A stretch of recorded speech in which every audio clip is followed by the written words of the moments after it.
Hello and welcome back to Lots of Stories. I'm here with my friend Lese Dunton, who I met here at MNN Studios in our classes. It was a wonderful class we recommend to everyone directing for the studio. We are going to tell you some stories today. So as is our tradition, we're going to start with our little paper fortune teller of stories, our little lottery. And we're going to start, Lese's going to give us a couple of words. It'll help dictate what genre her story is in. And then she's going to get going. So I have heard Lese speak many times. She's a wonderful speaker, spinner of stories. So I look forward to hearing what comes next. You're so kind. Thank you. Yeah. All right. So give me a word that you want to use in your story. Well, energy just popped into my mind. Energy, great. E-N-E-R-G-Y. And next? How about love? Great. L-O-V-E. Okay, now Lese, which triangle would you like to tell a story from? Let's see. Maybe this one. Okay. So we're going to open it up, and the Okay. genre is fairy tale. Ooh, That's a personal favorite of mine. fairy tale. So I'm just going to note down, Lese's going to tell us a story Fairy using tale. energy and love, and it's a fairy tale. Fairy tale. Now, we're going to give her a minute to give it some thought, Deep thoughts. and then she's going to tell us a tale. Thank you.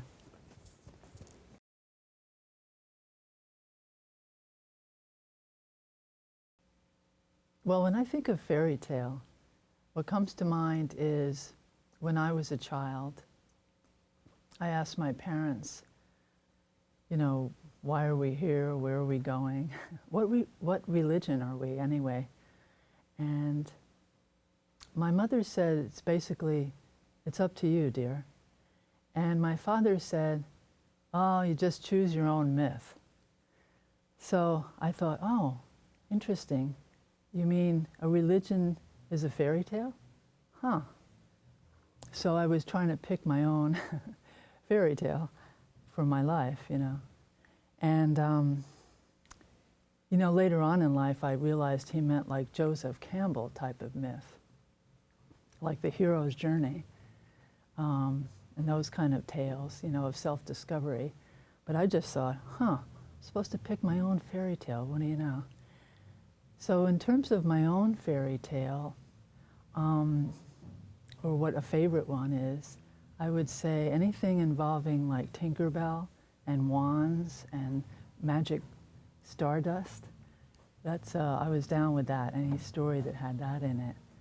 I feel my own life's been a fairy tale.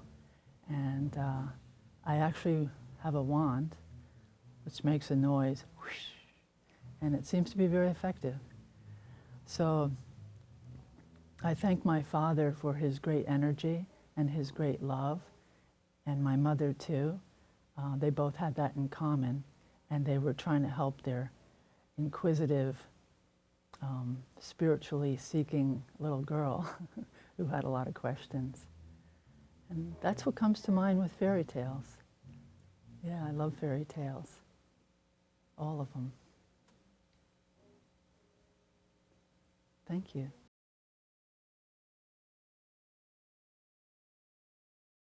I'm back here with Lese. Lese, thanks so much for telling us about your experiences with fairy tales. I have to tell you that they're one of my favorite types of stories as well. I just love them. No matter how old I get, I just still love the idea of magic and a different world than what we think about. Yeah. And all the different types of characters that you tend to meet in fairy tales. It's always very exciting to me. Yeah. So thank you for sharing. Thank you. I loved it. All right, now it's your turn to help me find my genre of a story to tell. My pleasure. So I give you our magic fortune teller. Magic fortune teller. Okay. Or maybe we should call it a storyteller. Ooh. Either All right. one. Okay, so I have to give you a word.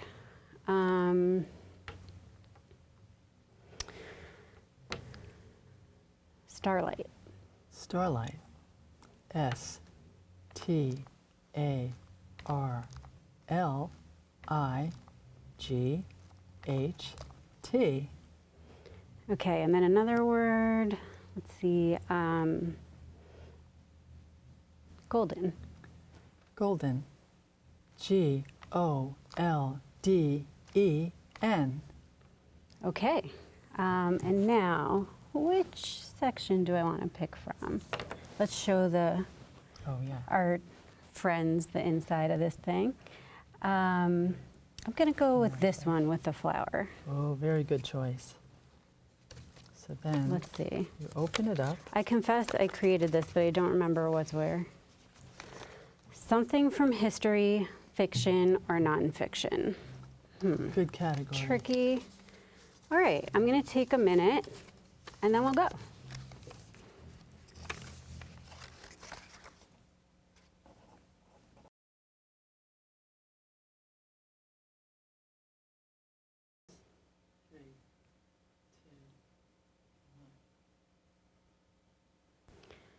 Something from history with starlight and golden. I'm not sure if I'll be able to tell you a nonfiction piece. This is probably going to veer into a little bit of mythology for me. One of my favorite myths comes from ancient Mesopotamia. It's a story about this goddess named Inanna, who is the goddess of the morning and evening star, which turns out to have been Venus, but at the time they didn't know it. It was around 3,000 years before the Common Era, before what we consider time today. And she ended up becoming the most powerful deity in their polytheistic culture. So they had so many gods and goddesses, but Inanna became just the greatest for a long time. She represented the star. She represented the idea that there can be darkness, and in the middle of that darkness, one tiny little light that even when the moon isn't there, it can help people see where they need to go. Inanna's brother was Utu, who was the sun god. Their father was the god of the moon. Their mother was the goddess of the reeds, which were the plants on the banks of the marshy rivers.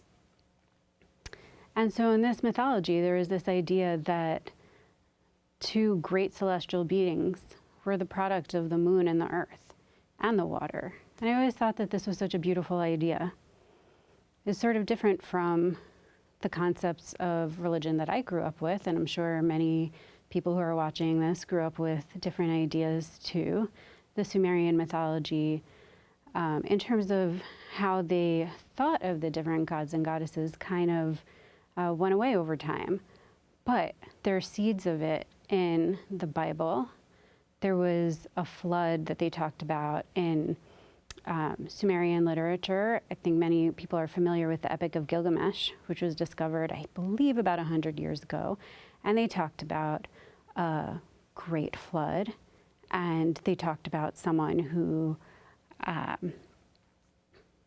survived that great flood and achieved immortality. Now, in the Bible, Noah didn't achieve immortality, but he did survive that great flood and became the patriarch of the human race as it existed today.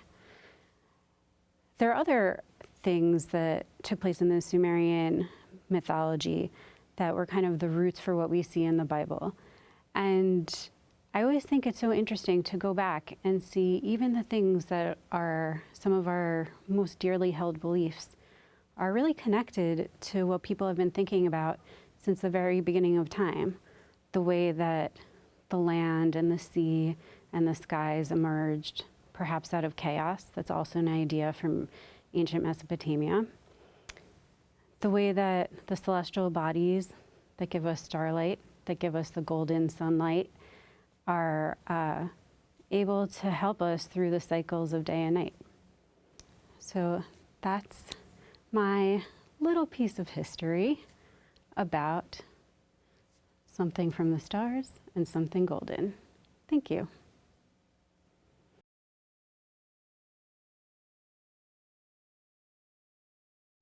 Wow, that was amazing. I can't believe how much you know about history and how you weaved it all together. Incredible. Well, I really enjoy mythology, and even though that's a separate category in the Storyteller, I will say much of what I think about in history does tend to have to do with mythology, because it's just one of my favorite subjects. Wow, you could teach it. I'm not sure if I know quite that much, but I do love research. So, Wow, impressive. all right, so today we learned a little bit about fairy tales and mythology and energy, love. Oh, you know, I forgot to say earlier, Inanna, the goddess of the northern star that I was telling you about, she's also the goddess of love. She really did Interesting. precede Venus, Aphrodite, as the Really? goddess of love and of the sky. And truly, she was the most powerful goddess in the universe in their conception. Wow. So, And say her name again? Inanna. Inanna. She's also known as Wow. Ishtar in some of the other Okay. literature. Yeah. So I guess if we're thinking about what's the strongest energy, Right. the energy of the stars, Yeah. maybe it's love. It all ties in. Yep. That's interesting. Inanna. Okay. All right, call on Lese, her. thank you for joining me Thank today. you. It's been so nice talking with you, as it always is. Thank you. I'm delighted.